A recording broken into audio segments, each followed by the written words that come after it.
আরশাদ মাহমুদ, আসলে তাহলে এখান থেকে আমরা কি করে বের হব, আপনি কিভাবে? না, বের হতে পারতাম, সেই সুযোগ তো ছিল আর কি। সেই সুযোগ যদি আমরা খালি আমলাতন্ত্রকে কন্ট্রোল করতে পারতাম তাহলে সেটা হয়ে যেত আর কি, সত্যিকার অর্থে জনগণের কল্যাণে যদি আমরা কাজ করতাম।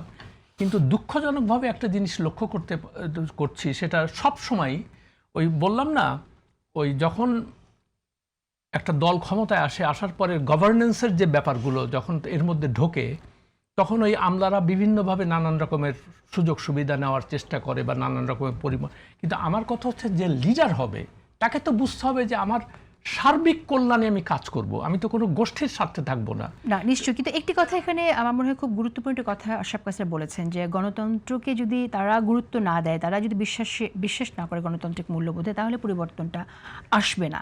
তো সেই জায়গা থেকে আপনার কাছে না, সেটা তো আসার তো কোনো কারণ নাই, আমি সেটাই বলছি।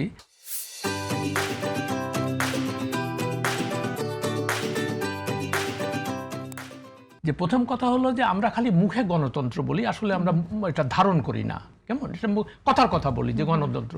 সত্যিকার অর্থে আপনি গণতন্ত্র কথার যে মূল মানে গ্রিকের ইয়ের থেকে তো আসছে, ডেমস কথাটা থেকে।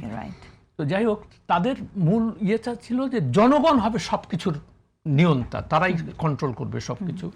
কিন্তু পৃথিবীতে আমি আপনাকে স্ট্যাটিস্টিক দিয়ে বলতে পারি, পৃথিবীতে কোথাও ওই অর্থে গণতন্ত্র নাই। আমেরিকাতেও নাই, ইংল্যান্ডে নাই, জার্মানিতে নাই, ফ্রান্সে নাই, ইন্ডিয়াতে তো নাই। কেমন, তো সেখানে সব জায়গায় দেখবেন ওরা এমন ওয়েস্টার্ন ওয়ার্ল্ডে এমন একটা সিস্টেম করে রাখছে যে তারা দুইটা দল হবে, হয় ডেমোক্র্যাট হবে না।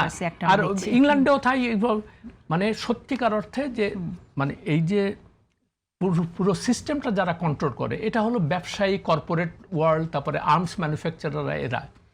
এরা চায় না যে কোনো রকম থার্ড পার্টি এমার্জ করে আমাদের এগুলো সর্বনাশ হোক।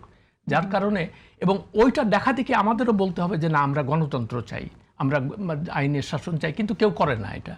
কেমন, এবং করে না যে যখনই মানুষ বুঝতে পারে এটা, যে আরে এরা তো সেই আগের সিস্টেমেই সবকিছু চলতেছে। ওকে, এখানে একটি বিষয় চলে এসেছে, গুরুত্বপূর্ণ একটা কথা বলেছেন, যে কর্পোরেটের চাওয়া। শুধু কর্পোরেটের চাওয়া না, আমার মনে হয় এখানে কর্পোরেট ছাড়াও ডিপ স্টেটের চাওয়ার ব্যাপার থাকে, আরেকটি দল থাকবে। আচ্ছা, ওইটা আমি বলি। হ্যাঁ, আমি বলি, শোনেন, এইটা একটা আরেকটা। আমি দীর্ঘদিন ওয়াশিংটনে ছিলাম।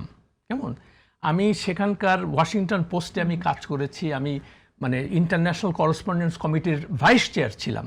তো ফলে ওই সিস্টেমটা কিভাবে ওয়ার্ক করে তা আমি তো মোটামুটি দেখেছি, জেনেছি ভালোভাবে। তো এখন এখানে হবে কি, আপনি আসবেন, এখানে এসে বলবেন ডিপ স্টেট, ভূ রাজনীতি, এইসব বলে টুলে আর সব বলে, তো সাংঘাতিক অনেক কিছু জানে। আমার এদের কথাবার্তা শুনলে মনে হয় কি জানেন, যে ওয়াশিংটনে যে ওই যে হোয়াইট হাউসের সিচুয়েশন রুম আছে না, ওইখানে তারা বসে আছে, মানে আমাদের যে বিশ্লেষক যারা আর কি, তারা ওইখানে বসে তারা ওইখান থেকে বুঝতেছে যে বাংলাদেশ নিয়ে কত আলোচনা। এই প্রসঙ্গে একটা কথা বলি, আমার ফার্স্ট বস ছিল স্টিভ ওয়াইজম্যান, নিউ ইয়র্ক টাইমসের, সে হোয়াইট হাউস করেসপন্ডেন্ট ছিল। কেমন, তো একদিন আমি তারা জিজ্ঞেস করছি, আচ্ছা স্টিভ, আমাদের বাংলাদেশ নিয়ে কোনো কিছু মানে তোমরা কেন কিছু করো না আর কি? তো আমার বলতেছে যে আরশাদ শোনো, তখন 184টা দেশ ছিল। তো 184টা যেহেতু আমরা শক্তিশালী, তো সবাই চায় যে আমরা প্রত্যেকে প্রচার করে তাদের মানে দেশে, যে আমেরিকা আমাদের ছাড়া আমেরিকার ঘুম নাই আর কি, আমাদের নিয়ে সবসময় চিন্তা করতেছে। বলে তুমি একটা জিনিস দেখবা, আমাদের কাছে কারা ইম্পর্টেন্ট, কারা সেটা হলো তুমি আমাদের মেইন স্ট্রিম নিউজ পেপারগুলো দেখবা, টিভিটা। তুমি নিউ ইয়র্ক টাইমসে কয়টা স্টোরি দেখো বাংলাদেশের উপরে, বছরে কয়টা দেখো? হ্যাঁ, unless there is a big disaster, এটা সেইটা। আমি নিজেই আমাকে বলছে, হ্যাঁ, যে Arshad, we are so sorry, যে তোমাকে বড় ডিজাস্টার ছাড়া তোমার লেখার কোনো সুযোগ। এতটা গুরুত্বহীন মনে হয় না, আবার আমরা কিছু গুরুত্ব তো আছেই বাংলাদেশে। ওইটা বললাম না, ওইটা আমরা নিজেরা মনে করি তাই আর কি। হ্যাঁ, ডিপ, এই যে যেমন আমি একটা ছোট্ট একটা কথা বলি, এখানে যারা অ্যাম্বাসাডার হয়ে আসে, হ্যাঁ, এদের ওয়াশিংটনে কেউ চেনে না। টেক ইট ফ্রম মি, আমি হাওয়ার্ড শেফার বলে এক অ্যাম্বাসাডার ছিল ওখানে 87 থেকে 90 পর্যন্ত এর সাথে সময়।